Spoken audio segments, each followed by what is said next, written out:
እዙይ ድምፂ ፖሊስ ኤርትራ እዩ።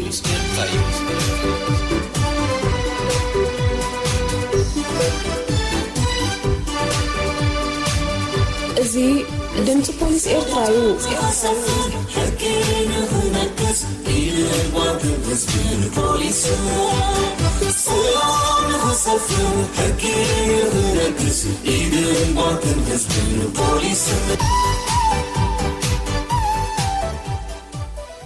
ድምፂ ፖሊስ ኤርትራ በህዝባዊ ርክባት ፖሊስ ኤርትራ ወትሩ ሰንበት ካብ ሰዓት 10 ክሳብ 10 ፈርቃን ቅድሚ ቀትሪ ዝቐርብ ኮይኑ ሶሉስ ምሸት ሰዓት 8 ኣብ ሬድዮ ዛራ ዝድገም መደብ እዩ።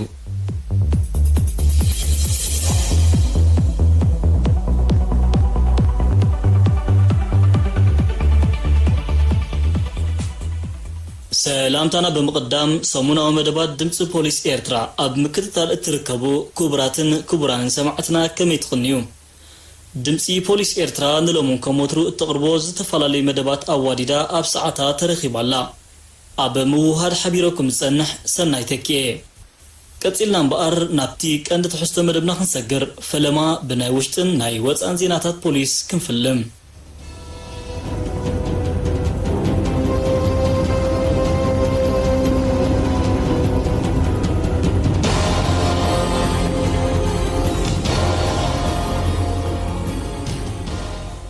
ሰላም ክቡራትን ክቡራንን ሰማዕቲ ድምፂ ፖሊስ ኤርትራ ንሎሚ ናይ ውሽጥን ኣህጉራዊ ዜናታት ፖሊስ ሒዘልኩም ቀሪበ ዘለኹ ኤርምያስ ኣስፋየ ንምክትታልኩም ብኽብሪ ዕድም። ስርቂ ካብ ጁባ ክንከላኸል መዘኻኸሪ ቀሪቡ። ስርቂ ካብ ጁባ ኣብ መደበራትና ካብቶም ብብዝሒ ተመዝጊቦም ዝረኣዩ ገበናት ስርቂ ምዃኑ ዝፍለጥ እዩ። ካብቶም ዝበዝሑ ኣብ ስርቂ ካብ ጁባ ዝዋፈሩ ገበነኛታት ኣብ መዋፈሪ ኣውቶቡሳት ኣብ ኣውቶቡሳትን ዕዳጋታትን ከምኡውን ኣብ ዕምር ዝበለ ቦታታት ብምንቅስቓስ ዝተፈላለዩ ሜላታት ብምጥቃም ብውልቅን ብጉጅለን ዝፍጸም ደቂ ኣንስትዮ ከይተረፋ ዝሳተፍኦ ምዃኑ ኣዘዝቲ መደበራት ፖሊስ ገሊፆም። ኣብ ዞባ ማእከል ኣብ መዋፈሪ ኣውቶቡስ ዕዳጋ ሐሙስ ባፅዕ ሜዳ ኤርትራን ማይ ኣባሻውልን ብብዝሒ ዝፍጸሙ ኮይኖም እዞም ኣብ ከምዚ ዓይነት ተግባራት ተዋፊሮም ዝርከቡ ገበነኛታት ፀቕጥቅጥ ታህዋኽን ምድፍኣን ተሳፈርቲ መዝሚዞም ዝዘንግዐ ሰብ ከም ዘዳህሉሉን ግርህና ሰባት ብምዝማዝ ሓገዝቲ ተመሲሎም ከም ዘቕርቡን እቲ ዝመፀና ሓበሬታ ወሲኹ ኣብሪሁም። ኣብ መወዳእታ ህዝቢ ኣብ ከባቢው ከመይ ዓይነት ሰባት ከም ዘለዉ ምስትብሃል ከባቢው ምዕዛብ ሓገዝታን ፈለጥታን ተመሲሎም ንዘቕርቡ ምልላይ ከምኡውን ኣብ እንገሸሉ ብዙሕ ገንዘብ ዘይመሓዝን ኣብ ንብረትና ግቡእ ጥንቃቐ ምግባርን ግዳይ ስርቂ ካብ ምዃን ከድሕነና ከም ዝኽእል ኣዘኻኺሮም። ኣብ ዞባ ማእከል ንዓዲ ንፋስ ኣብ ዝወስድ መገዲ እትርከብ ዒላ ክሕምብሱ ኢሎም ዝኣተዉ ክልተ መንእስያት ጥሒሎም ከም ዝሞቱ ሳልሳይ መደበር ፖሊስ ኣፍሊጡ። ሞቲ ወዲ 22 ዓመት ገዛይ ኣብርሃም ኣፈወርቅን ወዲ 19 ዓመት ሰብር መሐመድ ጅምዕ ፍካክን ዝተባሃሉ ኮይኖም ብ26 ጥሪ ከባቢ ሰዓት 4:20 ድሕሪ ቀትሪ ኣብቲ ከባቢ ዕንቆት ዘሎ ዒላ ክሕምብሱ ምስ ኣተዉ ህይወቶም ከም ዝሓለፈን ንጽባሒቱ ሬሶም ብኽኢላታት ሓንበስቲ ፖሊስ ኤርትራ ከም ዝወፀን እቲ ዝረኸብናይ ሓበሬታ ኣረድዩ። ኣብዛ ንጀራዲን ማይ መስተይ ክኾኖም ብውልቀ ሰባት ዝተዃዓተት ዒላ ቅድሚ ሕጂ እውን ተመሳሳሊ ሓደጋታት ከጋጥም ብምጽንሑ ምምሕዳር ንዞባ ኣኽርያ ምስ ዝምልከቶም ተራዳድዩ መከላኸሊ ዝግበረሉ ወይ እውን ዝድፈነሉ ኣገባብ እንተዝፍጠር ዝሓሸዩ ክትብል ኣዛዚት ሳልሳይ መደበር ፖሊስ ካፕቴን ሰንበላዊት ትረዳእ ንድምፂ ፖሊስ ሓቢራ። ወዲቑ ዝተረኸበ ገንዘብ ናብ ሓምሻይ መደበር ፖሊስ ዞባ ማእከል ከም ዝተረከበ ዝረኸብናይ ሓበሬታ ኣነፂሩ። በዚ መሰረት ብ29 ጥሪ 2020 ያፌት ሮቤል ዕድመ 15 ከምኡውን ዩኤል ዓንደ ብርሃን ዕድመ 13 ምስ ካልኦት ክልተ ብፆቶም ዝረኸቦ 3245 ናቕፋ ናሆም ዘርአ ኣብርሃም ዕድመ 23 ብሓደ የካቲት ኣብ ከባቢ ቤት መኽኣ ዝረኸቦ 626 ናቕፋ ሩት ነጋ ጸጋይ ዕድመ 18 ብ31 ጥሪ ኣብ ደንበ ሰንበል ዝረኸበቶ 900 ናቕፋ ናብ ሓምሻይ መደበር ፖሊስ ዞባ ማእከል ኣረኪቦም። ሓምሻይ መደበር ፖሊስ ዋናታት ገንዘብ ናይቲ 3245 ከምኡውን 626 ናቕፋ ገንዘቦም ካብቲ መደበር ፖሊስ ከም ዝተረከቡ ብመሰረት መምርሒ ፖሊስ ኤርትራ 10 ሚእታዊት ነቶም ኣረከብቲ ከም ዝተዋህቦም ሓቢሩ። ዋናታት ገንዘቦም ተረኪቡ ምስ ጸንሖም ንጭዋ ባህሊ ህዝቢ ኤርትራ ከም ዘድነውን ንኣረከብቲ ድማ ልዑል ምስጋና ከም ዘቕረቡን እቲ ሓበሬታ ኣረድዩ። أبا عام تخلتشحن 19 كومون أور حتري ناي كلتشحن إسران وديوم استرخبو جنزب النبرتن نم مدبرات بوليس كركبهم تصنحو زوزحو واناتات كركبو كله واناتاتو كي تركبو قدب جزيز أكلها نأركبتي كوهاب كم تصنحه تبصاب بوليس إيرترا يملكت أزي الدمت بوليس إيرتراي نايوشتي زينا بوليس يوم كتكاتاتو لصنحكم أغراو زينا بوليس دحرزا مساقاقريت موزيكا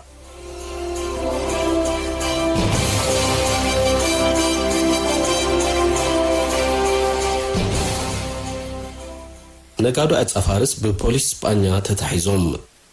كانابيز عينوتو أتسافارس بحبو ناب اسبانيا خؤتو زفتنا ودي إسران شوعاتن عامت رومانياوي أب موداتانا يورح تري كلتشحن إسران أب معرفون فرتي إتهاجر كم ستتحزة أفنيا بوليس اسبانيا قليتون أتي سمو زي تتأوسق يود نتي ببلاستيك استشفنا ناي 10 جرام 43 كنيناتات أتسافارس بموحات أب كوسعو حابيو نبتهاجر كؤتو دحر مفتانو بحبريتا ممرمري وشتاو أكالات راديولوجي تغاليعهم تتحزة أتي أفنيا بوليس وسيق عبيرون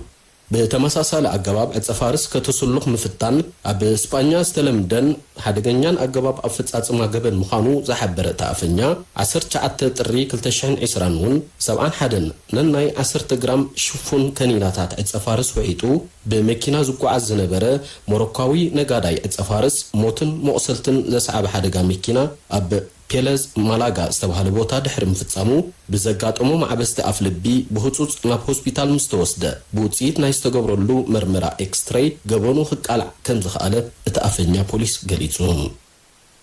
نايمو داتا أهقراو زينا بوليس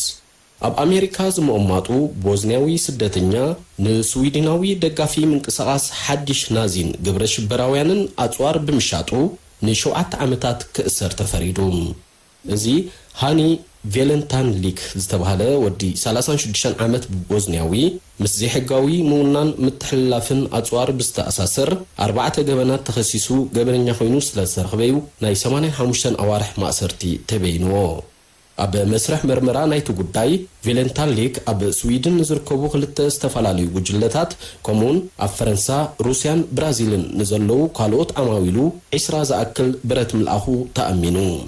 قال خبطهم عدكتي أطوار مس من قصاص حدش نازين قبر شبراوي نتفتاتن متأثار زرلوم مخانوم كا بوليس سويدن حبيروم فالنتان ليك نتي أطوار أوحو بشكلة أمثيلو بمعشاق نحاسوت أسماتن أدراشاتاتن نالت أفيو زلو كونيرو ببوليس كي ترتر زترغاو ميلاتات أبرسم تقامو نغطرتات نايت برد حاقيهو يدفعو منبارون تفليتو الله أخبار حقي حورات منغستات أمريكا بيريان موران فالنتان ليك بترقاقامي أبقدمي أخبار تتأتا كحسون نتزازات ديانو كتحسن ترعيوم أبلعلي مسكر قدعات كورد زهق أنولو قزيون نيرو حلوف حالفو تأثيرو هلو أطوار نابكال قونت أوي كجلة كم حلالف فتينيو نخمزيز عمسالة تحسد حق دما كنتاورو أين خلنينا كبل بزعبازي نشوعات عمتات كأسر تفريد زلو كبرنيا رأيتو يهبون باركز زخبركم سمعتي دمت بوليس إيرترا نلومي استرالو زيناتات بوليس أبزي زازيمنا لنا استروف مرباتنا تكاتاتولو بأخبر تقدم بوغني سلام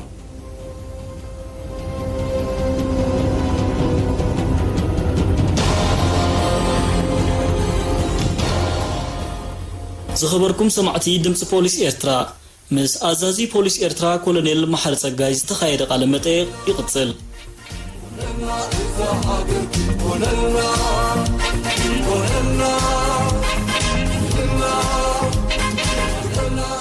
سلام كورا سمعتي دمت بوليس إيرترا أبز حلف سومون أبز تفنوك قدامي كفالت على مدقيق مس أزازو بوليس إيرترا كولونيل محل سقاي نحافشوا عمامات بوليس إيرترا جبناتن حرقاتن نركب إزبون بوليسن بقعات أبلات بوليس نمحيال زوهابو سلطاناتن نقداي وحسنتن زعمسلو زقرب اللحطوطات ملي سنيرو أب نايلومي كالا إكفال دما ببوليس أبز كايرو نهزب أخيباتات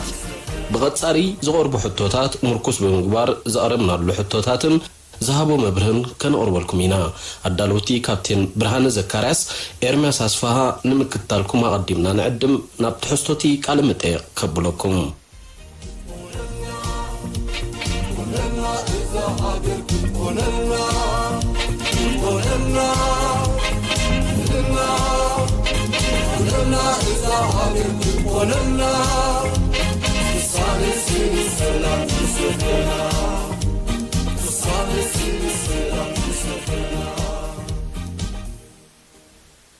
راي كونريل مهار ጸጋይ ፍርዲ ዘይተዋህቦም ኩሳት ብሬድዮ ይኹን መጽሔት ፖሊስ ምቅላዕ ሕጋዊ ተቐባልነት ኣለዎ ድዩ ዝብል ርእይቶ ገለ ተኸታተልቲ መደብና ኣሎሞ ብዛዕባ እዚ ጅብዘት ህዝቢ ክርዳእ ዘለዎ ወይ ከምኡ ዓይነት ርእይቶ ዘለዎም ንሕና ንግደሰሉ ህዝቢ ሓበሬታ ረኺቡ ካብ ገበና ዝጥንቀቐሉ ኩነታት ንኽፍጠር ይስብዓብ እዩ ካልኣይ ኣብ ህዝቢ ሰከፍቲ ኮይኖም ዝፀንሑ ገበናት ከም ተቓልዑ ፈሊጡ እቲ ህዝቢ እውን ምእንቲ ቅሳነት ክረክብ እዩ ካብዚ ወፃኢ ካልእ ዕላማ የብልና ንሕና ሕጂ ብዛዕባ ፍርዲ ተዋህቡ ዘይተዋህቡ እንደገና መጻኢ ሂወቶም ከበኣሉታይ ፀልኦም ገለ ዝበሃል ዘረባታት ከምኡ ይኮነ እቲ ዕላማና ንዓኣቶምሲ ቀዳማይ ነገር ፖሊስ ዝኾነ ዜጋ ብዓይኒ ቅርሕንቲ ይርእን ክስ ቀርበሉ ከለውን ሚዛናዊ ብዝኾነ መንገዲ ዝሕዞ ገበን ዘይፈፀመ ሰብ እውን ከይብደል እዚ ቀዳማይ ዝገብሮ ጥንቃቐ እዩ ዳሓርታ እንተ ነቲ ጉድለት ውዒለየ ኢሉ እንድሕር ኣሚኑ መምሃሪ ክኸውን ይኽእል ንህዝቢ ተባሂሉ ከዓ ተኣሚኑሉ ተተገልፀስ ጥቕሚ ኣለዎ ካብ ዝብል እምበር ነቲ ሰብ ዝያዳ ንምሕሳይ ተባሂሉ ይኮነ ስለዚ ፍርዲ ዝተዋህቦ ዘይተዋህቦ ኢልካ ኣብ ዘይድለ ክርክር ምእታው ፅቡቕ ኣይኮነን ፍርዲ ተዋህቦ ኸዳ እሞ በኣሉታይ ፀልዎም ድዩ ፍርዲ ንዝተዋህቦ ሰብ መሊስካ እንደገና ቁስሉ ምጉዳእ ኸ ፅቡቕ ውፅኢት ኣለዎ ድዩ ሕጂ እቲ እኹን እቲ ተዳ ንህዝቢ እቲ ሓበሬታ ተዋሂቡ ኣገዳስነት ኣለዎ ወይ ጥቕሚ ክህብ ተባሂሉ ብከምዚ ክሪኦ ኣለዎ ኩሉ እቲ ነቲ መደባት ዘቕርብካ በዚ ጎኒ ዝርኡ ጥቕምናቱ መሚኡ ኣፅኒዑ ከቕርቦ እንድሕር ክኢሉ እዚ ዝፈጥሮ ፀገም የለን ማለት እዩ ካልኣይ እዞም ሰባት እዚኦም ከ ኩሉ ሰብ ፈልጦም ድዩ ኣብ ሙሉእ ሕብረተሰብ በኣሉታ ከይፀልዎም ዝበሃልሲ መን ፈልጦም እዩ እዞም ሰባት እዚኦም እቶም ዝፈልጦም ብቐረባኻ ድሮ ክእሰሩ ከለዉ ክሕተቱ ከለዉ ፈሊጦም እዮም ጉዳይ ብምትላል ተቐየደት ተኣስረት ተነይሩ ወይ ተሓተት ተነይሩ ብምንታይ ተሓቲቱስ ፈልጥ እቲ መቕረቡ ኩሉ እቲ ኣብ ከባቢ ዘሎ ሰብ ሕጂ ግን እቲ መልእኽቲ ንመን እቲ ዕላምኡ እንድሕሪና ነቲ ካልእ ከምዚ ከ ኣሎ ከምዚ ክገብረልካ እናበሉ የታልሉ ኣለዉ እሞ ካብ ከምዚ ተጠንቀቑ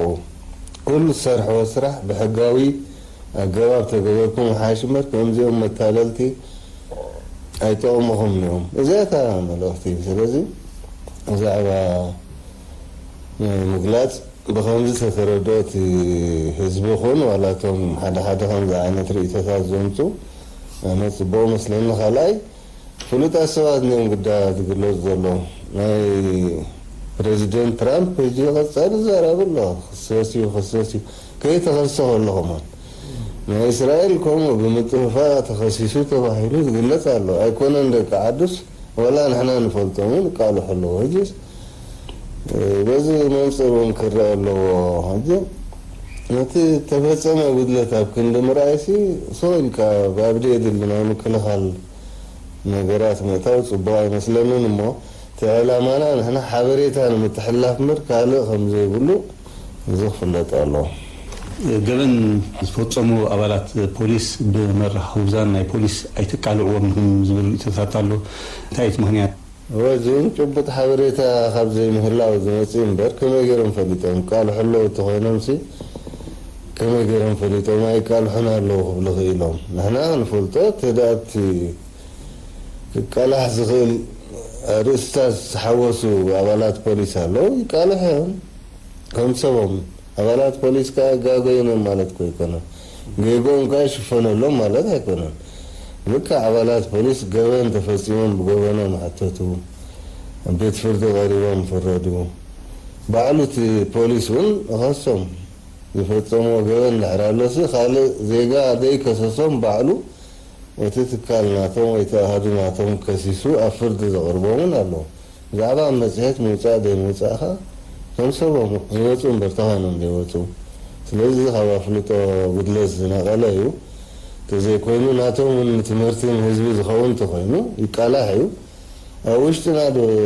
ወፅውን ኣሎ ብለቲን ውሽጣዊ መፅሄት ኣለና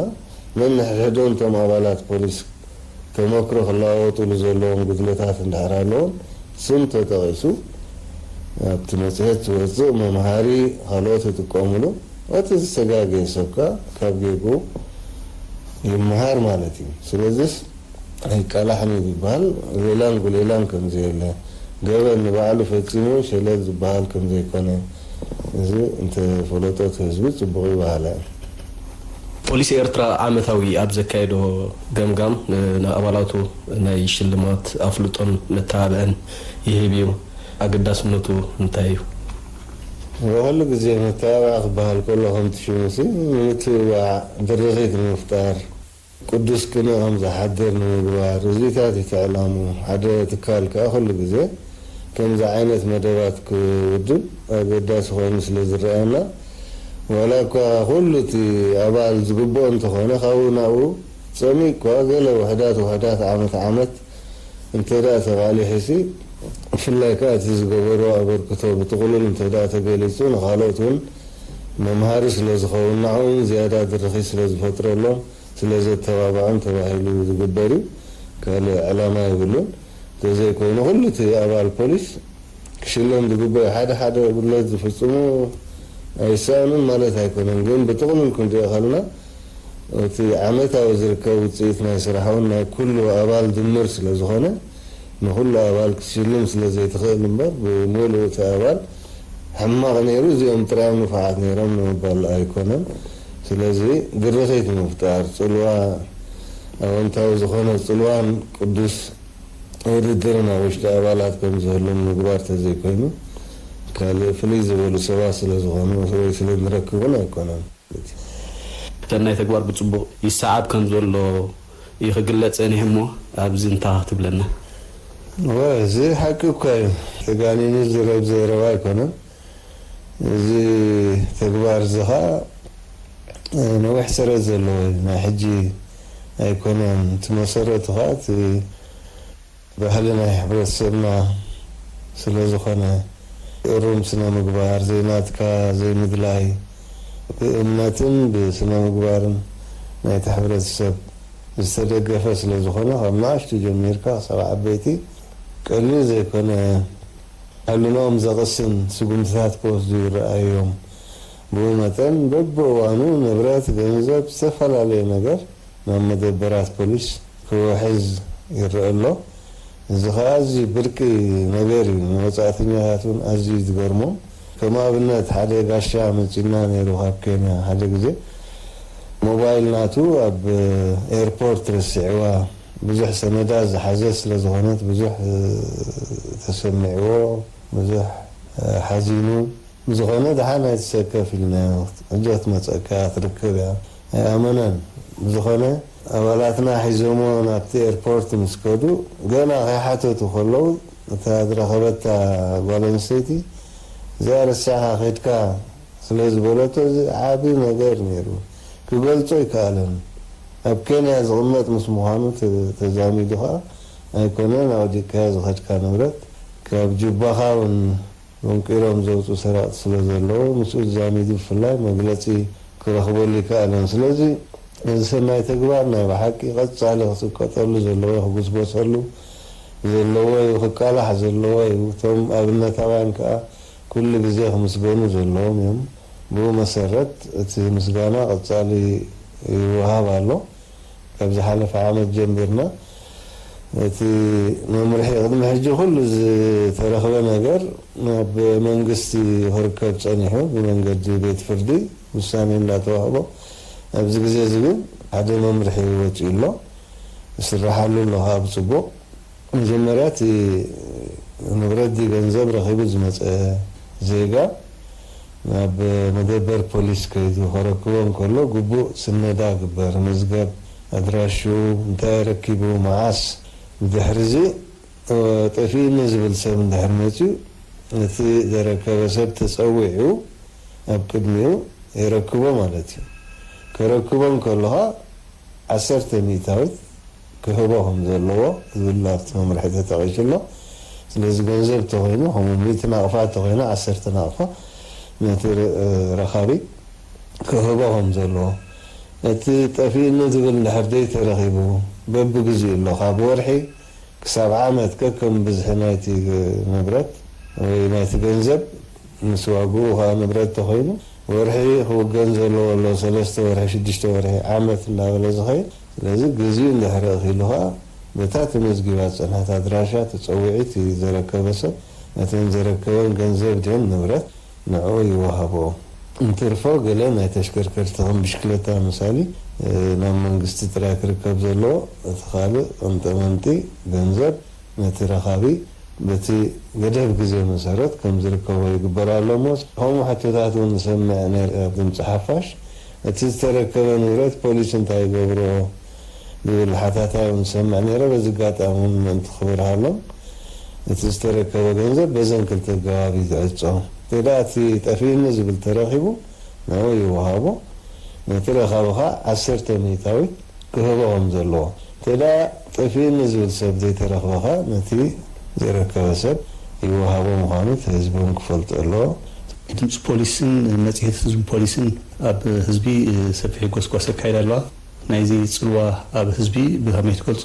ምስኡ ኣስዒብካ እውን ህዝቢ ናይ ቴሌቭዥን ፕሮግራም ክጅመረሉ ዝተፈላለዩ ሕቶታት የቕርብ እዩ ነዚ እንታይ ምላሽ ትበልና ወት ዕላማ ናይዚ መራኸቢ ብዙሓን ህዝቢ ሓበሬታ ከም ዝረክብ ንምግባር እዩ ብዝከኣል መጠን ካብቲ ዘሎ ኩነታት ተረዲኡ ነብሱ ካብ ጌጋ ክቁጠብ ከመይ ዓይነት ጌጋታት ኣለዉ ፈሊጡ ከዓ ካብቶም ሓደጋታት ንክድሕን ተባሂሉ ዝወሃብ ሓበሬታት ይብቐንዱ ስለዚ እቲ 2 ወርሓዊ መፅሄት ነዊሕ ከይድ ፀኒሑ እዩ ግን ኣብ 2 ወርሒ ስለ ዝመፅእ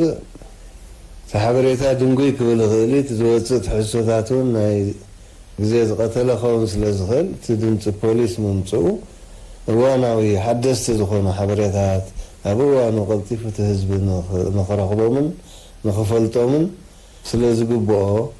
ነዚ ዝዓለመ ኣበርክቶ ከዓ እቲ ድምፂ ፖሊስ ይገብር ኣሎ ማለት እዩ ስለዚ እቲ ቀንዲ ዕላማ ናይዚ መሳርሕታት እዚ ህዝቢ እኹል ሓበሬታ ረኺቡ ካብ ገበን ነፃ ንክኸውን መጀመርያ ንሱ ከምዚ ዓይነት ገበናት ሕማቕ እሞ ካብ ከምዚ ተቆጠቡ ከምዚ ምግባር ባህልና ኣይኮነን እሞ እዚ ነገራት እዚ ካብ ኣካይዳናን ኣገባብናን ክንርሕቆ ኣለና ከምዚ ዓይነት ዝገብሩ ሰባት ኣለዉ እሞ ብጥንቃቐ ረእይዎም ሕጂ ሰብ ጠቒስካ ተዛሪብካ ነቲ ሰብ ንምባል ዘይኮነ ነቲ መልእኽቲ እዩ ንዓና ዘገድሰና ከምዚ ዓይነት ኣሎ እሞ ተጠንቀቑ ከምዚ ዓይነት ኣሎ እሞ ፍለጦ ንቐፃሊ ከዓ ከምኡ ዓይነት ተግባር ከም ዝጋጥም ፈሊጥኩም ተኸታቲልኩም ንዝምልከቶ ሓበሬታ ሃቡ እዚአን እንተን ቀንዲ ስለዚ እዚአን ፅቡቅ ክኸዳ ፀኒሐን ክልቲአን ማዕረ ማዕረ ርእቶ ናይ ህዝቢ ከም ንሰምዖ ፅቡቅ ምዃኑ ክቐፅል ከም ዘሎ ድምፂ ፖሊስ እውን እቲ ግዜ ተተወሰኾ ዝብል ነገራት እውን ኣሎ ናይ ምውሳኽ ዘይምውሳኽ ኣይኮነን ተቐንዲ እቲ መልእኽቲ ብግቡእ እንተደኣ ከይዱ ሕፅር ዝበለ መልእኽቲ እንተተጠቒሙሉ እቲ ህዝቢ ኣኻሊ ክኸውን ይኽእል እዩ ኣድላይ ብዝኾነሉ ተኸሎ ብዝሃለወሉ ዘይውሰኸሉ ምክንያት እውን የለን እቲ ናይ ግዜ እሱ ፀገም ኣይኮነን ኣድላይ እንተኮይኑ ሕጂ እቲ ናይ ቴሌቭዥን ከዓ ምስኡ መፅእ ማለት እዩ ቴሌቭዥን ናይ ብሓቂ እዚ ግዜ እዚ እውን ኣዝዩ ውፅኢታዊ ምኾነ ኣገዳሲ ምኾነ ብዙሕ ሰብ ቴሌቭዥን ዝዕዘብ ስለ ዝህሉ እዚ እውን ኣገዳሲ ምኾነ ግን ዝተፈላለዩ ረቑሒታት ኣብ ግምት ኣትዩ ከይድ ዘለዎ እዩ መጀመርያ እቲ ማዕከን ሚኒስትሪ ዜና ስለ ዝውነን ናቶም መደባት ከመይ ምስ ናቶም መደባት ተሳኒ ይኸይድ ኣሎ ብተወሳኺ ናትና ዓቕሚ ኣብ ግምት ክኣት ኣለዎ መሳለጥያ መሳርሕታት ተፈላለዩ ስለዚ ሰውኢልካ ብድሌት ተበጊስካ ንዘይ ተቕፅሎ ንዘይ ቀፃልነት ንዘይህልዎ ስራሕ ሰውኢልካ ብስምዒት ምእታዊ ኣገዳሲ ስለ ዘይኮነ ብዝተፀንዐ ዓቕምኻ ፅኒዕኻ ኩሉ ነገር ኣዋዲድካ ክኸውን ስለ ዘለዎ ኣይተሃወኽናሉን እቲ ሓበሬታት በቲ ዝኸዶ ዘለዎም እንተኣ ህዝቢ ተኸታቲልዎን ብዙሕ ሕፅረት ኣለዎ ስለዘይንብል በቲ ዘለዎም ክማላእ ክእል ተሓበሬታ ዝብል ገምጋም ዘለና ክሳብ ሕጂ ቴሌቭዥን ከዓ ግዜ ሓልዩ መፅኸውን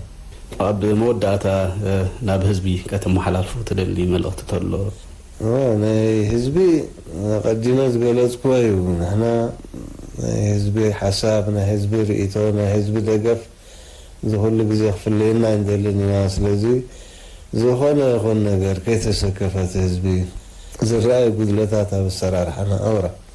ከምዚ ጉድለት ይርአ ኣሎ እዝን እንተኣረምኩሞ ዝብል ኣውራ ዝንዓና የገድሰና ከምዚ ፅቡቕ ኣሎ ከምዚ ጥራይ ዘይኮነ እዝን ኣብ ከምዚ ይርአ ኣሎ እሞ ዘድሊ መእረምታ ይገበረሉ እዝን ጥንቃቐ ተገበርኩምሉ ዝብል ሓበሬታት ኣውራ ከምኦም ክበዝሑ ዝያዳ ኣነ ደስ ምበለኒ ስለዚ እቲ ህዝቢ ኩሉ ግዜ ንሕና መስትያት እዩ ብኡ መጠን ከዓ ክንእርሞ ዝግባአና ነገራት በብእዋኑ ወይ ኣብ ግዚኡ እንተዳ ሓቢርና ተመጣጣኒ ዝኾነ መእረምታ ተመጣጣኒ ዝኾነ ምምሕያሽ ክንገብር ከም ዝኾንና ከረጋግፀሉ ደሊ ስለዚ ህዝቢ ንዓና ወሳኒ ስቑኢልካ ንኣፍ ዝረብ ኣይኮነን ናይ ህዝቢ ሓበሬታ ናይ ህዝቢ ደገፍ ከይረኸብና ከዓ እዚ ነካይዶ ዘለና ዕውት ዕማም ዓመማይ ምኽኣልና ዝብል እምነት ስለ ዘለኒ ህዝቢ ቀፃሊ ደገፉ ከይፍለየና ከዘኻኽር ደሊ ሕራይ ኮሎኔል መሓር ፀጋይ ኣዛዚ ፖሊስ ኤርትራ ስለቲ ዝሃብካና ሰፊሕ ሓበሬታ ብጣዕሚ ኢና ነመስግን ይቐኒየና